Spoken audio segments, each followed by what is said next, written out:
7-8 দিন থেকে দিল্লিতে যখন অক্সিজেনের অভাব, তখন আমি বারবার লিখছিলাম, আমার সাথে সাথে জাগ্রত ব্যবসায়ী জনতা যারা সদস্য তারাও লিখছিল, সরকারের উচিত এখনই অক্সিজেনের সংকুলান বা যেটুক লাগবে সেটুক তো জোগাড় করাই, বরং 10 গুণ বেশি জোগাড় করা।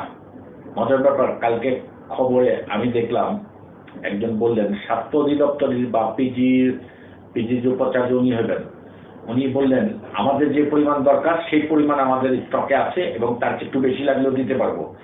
কিন্তু আমি তো বলছি সেটা না, আমি বলতেছি যদি ইন্ডিয়ান যে ভ্যারিয়েশনটা ওটা যদি বাংলাদেশে ঢুকে যায় এবং 10 গুণ লোক যদি আক্রান্ত হয়, সেই গ্যাসটা কোথায় পাবো? সেই অক্সিজেনটার সংগ্রহ যাতে এখনই করে রাখে, সেটার ব্যবস্থা যাতে এখনই করে রাখে। জি, গতকালকে টিভিতে এই বিষয়ে আমি দেখলাম সরকার পর্যালোচনা করছে, মোবাইল অক্সিজেন মেশিন কি আনবে জানে সে বিষয়ে কথা বলতেছে, এবং 2-3 গুণ বাড়াবার জন্য তারা কি কি করবে সেসব আলোচনা। এগুলি সব আমলাতান্ত্রিক জটিলতা। মোবাইল অক্সিজেন মেশিনের দাম যদি কম হয়, একদিনের নোটিশে গভর্নমেন্ট সেটা অ্যালাউ করে দিতে পারে ট্যাক্স ফ্রি। জনগণ আমরা তো ব্যবসার জন্য বসেই রয়েছি, সবকিছুতে আমরা সুযোগ নেই, তো এই সুযোগটা তো নিবই। অক্সিজেন মেশিন এসে পড়বে এবং আমাদের অক্সিজেনটা 10 গুণ বাড়িয়ে রাখা হয়।